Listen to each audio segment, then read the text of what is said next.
이번 시간에는 자금 조달 계획서에 대해서 한번 알아보겠습니다. 부동산 거래 신고 등에 관한 법률 시행령 일부 개정안이 통과가 돼서 2020년 3월 13일 계약분부터 본격 시행이 되고 있습니다.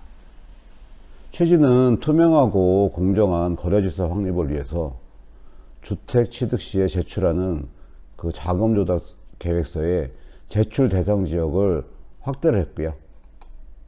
그리고 증빙자료 제출 항목이 이제 추가가 됐고, 신고 항목을 구체화 시켰습니다. 주택 거래 전에 반드시 숙지해야 되고요. 무심하게 넘어갔다가는 추후에 세금 등의 복잡한 문제가 발생할 수 있는 개연성이 있습니다. 첫 번째, 이제 제출 대상 지역이 확대가 됐는데요. 기존에는 투기과열지구 3억 이상 주택 및 분양권, 입주권이 해당이 됐었는데, 이번에 개정이 돼서 그 투기과열지구는 3억 이상 주택, 조정 대상 지역의 경우에 3억 이상 주택, 비규제 지역의 경우에 6억 이상 주택이 그 포함되게 확대가 됐고요. 신고 같은 경우는 그 지금 실거래가 신고가 60일에서 30일 이내로 바뀌었는데, 실거래가 신고 시 제출하면 됩니다.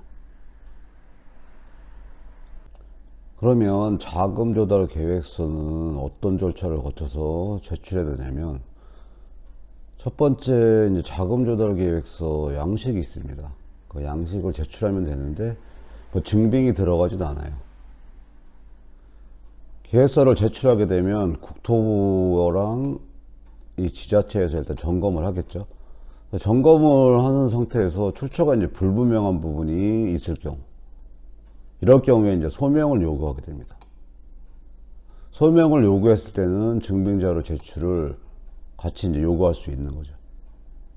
특히 이제 증빙이 불분명한 경우, 또 출처가 확인되지 않은 돈이 들어와 있는 경우, 그리고 증여성 자금이 들어와 있는 경우에는 이 지자체에서 국세청에 통보가 되고 추가 분석 후에 조사 대상자로 이제 선정이 될 수가 있습니다. 자금 출처 조사 대상이어도 꼭 조사를 하는 것은 아니에요.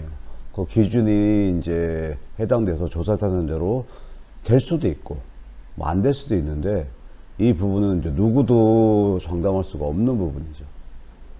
결국은 이제 상식밖에 이상 거래는 조사한다는 뜻이죠. 이 시행안이 개정된 거는 그 취지가 그 주택을 매수하는 그 심리를 위축시키기 위한 그 취지도 해당이 되기 때문에, 결국은 내가 이런 조세대상자로 선정 안 되기 위해서 미리 대비하고 또 꼼꼼하게 준비할 필요성이 있는 거죠. 이때 참고해야 될 내용이 그 주택 취득자금 증여 추정 배제 기준이 있습니다. 이 내용은 어떤 내용이냐면, 일반적으로 어떤 나이대에 어느 정도 자금은 그 증여로 안 보고 그분의 지금까지 이제 축적된 그 자금으로 그 봐주겠다는 얘기죠. 그 기준을 보면 일단 세대주에 따라 틀린데요.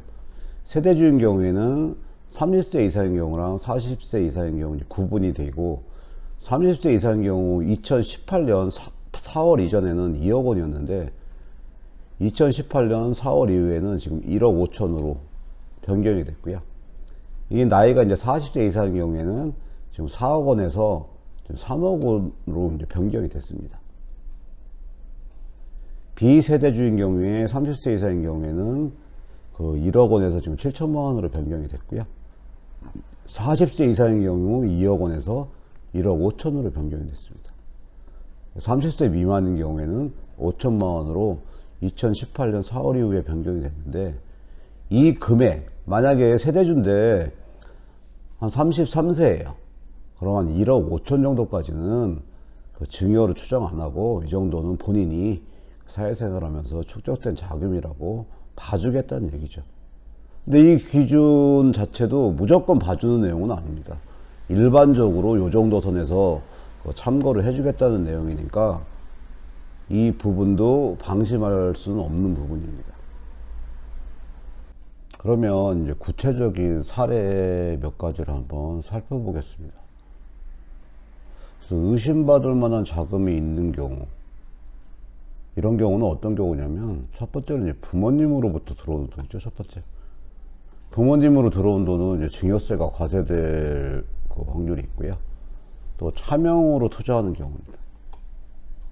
이 경우 이제 분양권 때문에 이제 많이 발생을 하는데, 본인의 이제 분양 자격이 없는 사람이 분양 자격이 있는 명의로 이제 분양권을 취득한 다음에 이걸 이제 자금화 시키잖아요.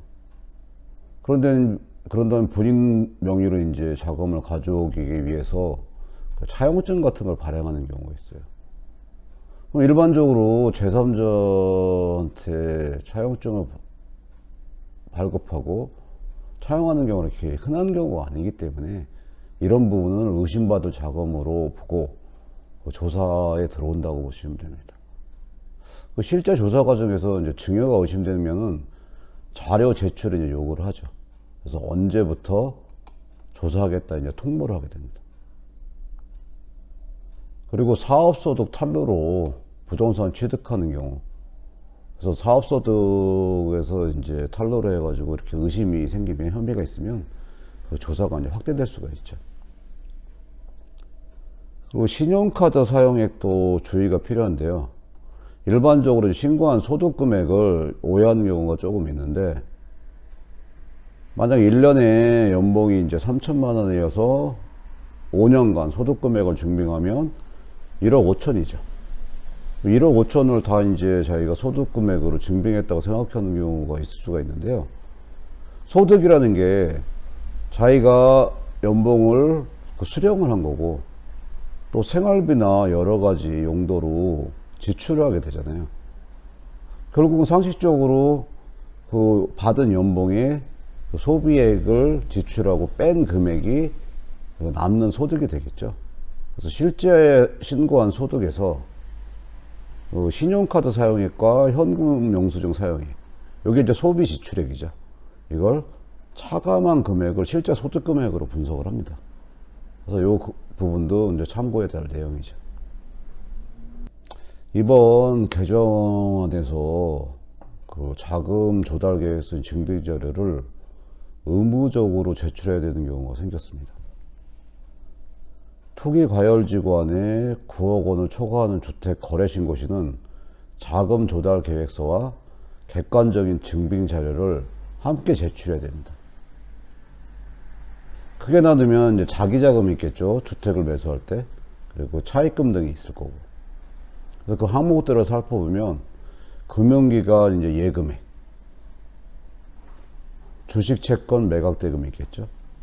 증여 상속에 대한 자금, 그리고 현금 등 그 밖에 자금이 있었던 거고, 부동산을 처분한 경우에는 처분 대금. 차입금은 이제 금융기관에서 대출하는 경우에 그 대출액 합계. 그래서 주택 임대보증금 등 같은 경우로 대체할 때 그 임대보증금, 회사에서 지원금을 받는 경우도 있고, 그 밖에 또 사채 등을 쓸 수도 있으니까 그 밖에 차입금, 요런 항목들이고요. 구체적인 이제 증빙 자료는 예금 잔액 증명서, 주식 채권의 경우에는 주식거래 내역서, 아니면 잔고 증명서 등. 또 증여 상속이 된 경우는 증여 상속이 신고된 경우에는 신고서, 신고하고 납부한 경우에는 납세 증명서 등을 첨부를 해야 되고요. 그리고 소득금액 증명원, 그리고 근로소득, 원천징수, 영수증 등으로 그 소득 증빙 자료를 또 제출해야 됩니다. 부동산을 처분한 경우에는 부동산 이제 매매 계약서가 있을 거고요. 아니면 부동산 임대차 계약서 등을 증빙 자료를 첨부를 해야 되고, 그 대출한 경우에는 금융거래 확인서나 부채 증명서, 금융기관 대출 신청서, 그리고 임대보증금 등인 경우에는 부동산 임대차 계약서 등을 이 증빙 자료를 첨부를 해야 됩니다. 생각보다 이런 증빙 자료를 구비해 가지고 준비하기가 시간적인 것도 그렇고 미리미리 또 알고 있어야지 빨리 이렇게 준비할 수가 있기 때문에 이 증빙 자료를 어디서 어떻게 발급받는지 그 부분에 대해서도 미리 한번 살펴보겠습니다. 증빙 자료를 이제 미리미리 이제 준비하는 절차들에 대해서 이제 세부적으로 좀 알아볼 건데요. 이 원래 자금 조달 계약서라는 게 정식 명칭은 주택 취득 자금 조달 및 입주 계획서입니다. 그러니까 서류 양식은 이제 국토부 부동산 거래 관리 시스템에서 출력할 수 있고요. 그리고 부부가 공동 명의로 사는 경우는 그 매수인 각자마다 작성을 해야 됩니다.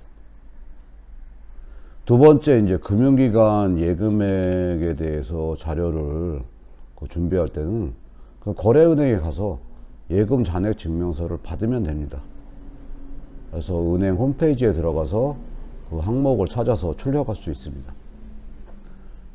그리고 세 번째, 주식, 채권, 매각 대금 같은 경우는 그 매수인이 보유한 주식이나 채권을 팔 계획이라면 이제 주식거래 내역서가 필요하죠. 이 주식거래 내역서는 증권사 홈페이지에 가서 거래 내역서를 이제 발급 신청을 받으면 됩니다.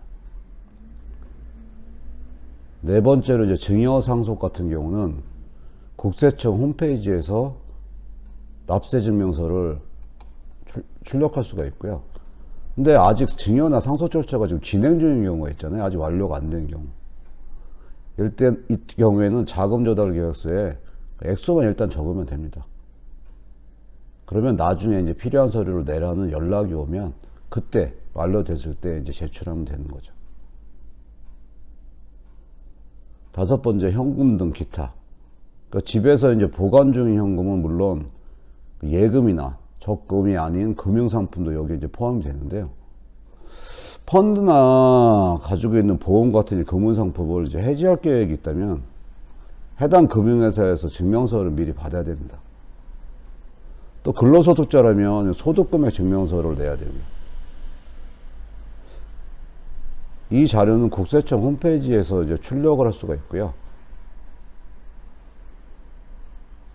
그리고 평소에 이제 모아둔 기금속 같은 경우를 팔아서 이 현금을 확보하는 경우도 있는데, 이 경우에는 기금속을 이제 파신 곳에서 영수증을 받으셔야 됩니다. 그래야만 그 증빙 자료에 이제 효과가 있는 거죠. 여섯 번째, 부동산 처분 대금. 현재 전월세를 이제 사는 경우 그 임대보증금을 돌려받아서 새로 사는 집값에 이제 보탤 때 여기에 해당되고요. 매수인이 소유한 부동산을 파는 경우에도 여기에 포함이 됩니다. 이 경우에는 매매계약서나 전월세 임대차 계약서를 준비하면 되죠. 아직 부동산을 팔지 않았을 경우에는 매매계약서를 이제 나중에 제출해도 됩니다. 일곱 번째, 금융기관 대출액 합계. 주택담보대출을 받는다면 금융거래 확인서나 부채 증명서, 금융기관 대출 신청서 중에 하나를 준비하면 되고요. 거래은행 홈페이지에서 출력할 수 있습니다. 대출을 받기 전이라면 나중에 이제 관련 서류를 제출해도 되고요. 신용대출하는 경우, 이 경우도 증빙 자료를 이제 준비해서 제출을 해야 되는데, 은행 홈페이지에서 관련 서류를 출력할 수 있습니다. 여덟 번째, 임대보증금 등. 이 경우는 이제 새로 사는 집을 본인이 안 살고 다른 사람에게 전세나 월세로 주는 경우 그 세입자에게 이제 받을 보증금을 매수자금에 이제 보탠다는 것을 증빙하는 서류인데요. 이 경우에는 이제 임대차 계약서가 필요하겠죠. 아홉 번째, 회사 지원금 사채 등. 그러니까 회사에서 일부 자금을 이제 지원받는 경우가 있겠고, 또 일반 금융기관에서 대출이 힘들어서 사채를 대부업체에서 조달하는 경우도 있겠죠. 이 경우에는 회사나 대부업체에서 이제 관련 서류를 받으셔야 됩니다. 열 번째, 이제 그 밖에 차입금. 이 부분이 있는 경우에는 특히 좀 신경을 쓰셔야 되는데, 일반적으로 제3자한테 이렇게 차입하는 경우가 쉽지 않기 때문에 이 부분을 세부적으로 검토하는 경우가 많이 있습니다. 그래서 가족, 친척 등 제3자에게 이제 빌린 돈이 있는 경우에는 그 빌린 돈은 계좌이체로 받으셔야 되고요. 차용증을 작성해 두셔야 됩니다. 그리고 원금 상환과 그 이자 납부는 그 차용증에 적은 대로 매달 이행이 돼야 되고요. 이 부분을 세무당국에서 해당 내용을 추후에 이제 확인할 수 있습니다. 그래서 이거를 주의를 하셔야 됩니다.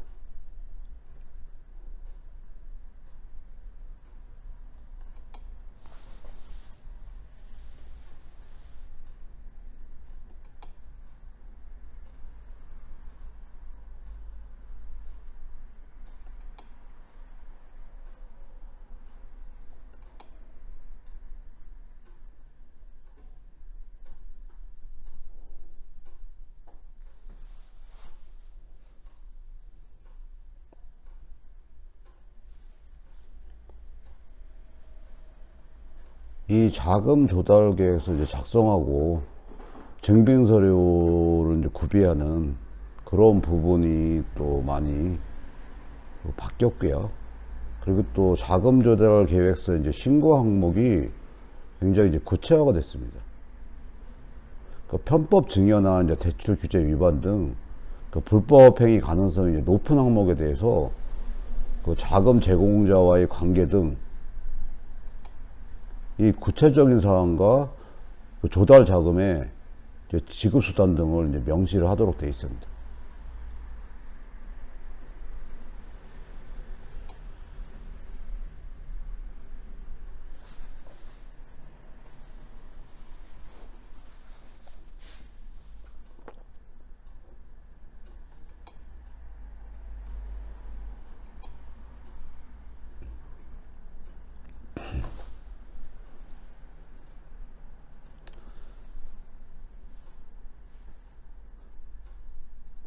자금 조달 계획서 신고 항목도 구체화가 됐는데요.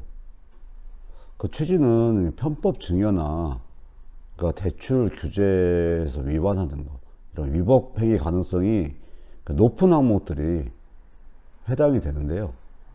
특히 이제 자금 제공자와의 관계 등 그 구체적인 사항을 기재하게끔 서류가 이제 바뀌었고요.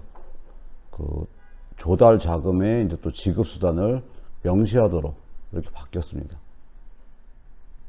이 밑에 표를 참고하시면 이 왼쪽 표가 기존의 이제 자금 조달서 계획 항목이고요. 오른쪽이 그 구체화된 항목까지 표시된 그 변경된 자금 조달 계획서 양식이라고 보시면 됩니다. 이 증여 상속 제공자인 경우 기존에는 그 금액만 쓰게끔 되어 있었는데 이게 증여 상속 금액뿐만 아니라 이 변경된 부분에서는 부부간에 증여된 건지 아니면 직계존비서 아버님이나 어머님이나 자식한테 증여 상속 관계가 있는 건지 여기 관계난도 쓰게 되어 있죠. 아버님 경우에는 아버님이 되는 거고 부가 되는 거고 어머님 경우에는 모가 되는 거고 또 그 밖의 관계인 경우에 그 증여 상속에 대한 구체적으로 이렇게 체크를 하게끔 바뀌었습니다. 현금 등 자산 종류 등 기존에 이제 금액만 쓰던 항목에서 이 부분이 이제 보유 현금이냐 아니면 그 밖의 자산이냐, 그러니까 종류도 어떤 종류에 대해서 명확하게 이제 쓰게끔 이제 추가가 됐고요. 금연기관 대출의 경우에도 기존에는 그냥 전체 금액만 쓰면 됐는데 이번에는 그게 이제 주택담보대출이냐, 신용대출이냐, 아니면 그 밖에 사채 등의 대출이냐, 구체적으로 구분해서 그 금액을 쓰게끔 그 항목이 구체화됐습니다. 그 밖에 이제 차입금 같은 경우는 뭐 제3자나 친척한테 받는 경우, 아니면 어떤 관계에서 받는 경우, 그 관계에 대한 부분, 부부간, 직계 존비서, 그 밖의 관계, 이런 부분을 또 체크하게끔 되어 있고요. 이 조달자금 지급 방식은 기존에는 없었어요, 이 항목이. 근데 이 부분이 이번에 변경되면서 추가됐습니다.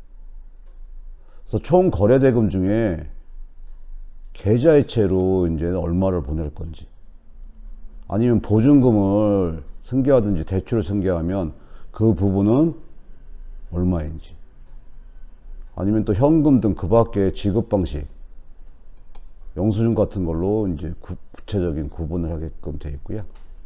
그래서 이런 식으로 신고 항목이 이제 구체화됐기 때문에 결국은 앞으로 상식적인 자금이 거래가 아닌, 그러니까 불법적인 그 어느 정도의 의심이 된다, 아니면 편법적인 증여에 의심이 된다, 이런 부분들은 구체적으로 체크해서 추후에 조사를 하겠다는 의지고요. 그럼으로써 이제 매수 심리를 이제 위축시키는 그런 이제 취지로 이 법이 이제 바뀌었다고 보시면 되는데, 이 부분이 이제 공인중개사들한테는 참 신경 써야 될 부분이 하나가 더 생겼고, 또 이게 또 신경을 안 쓰고 대강했다가는 추후에 세금 문제 중 구체적으로 복잡한 문제가 이제 발생할 수 있기 때문에 세부 항목별로 구체적으로 숙지해 놓을 필요성이 있는 부분입니다.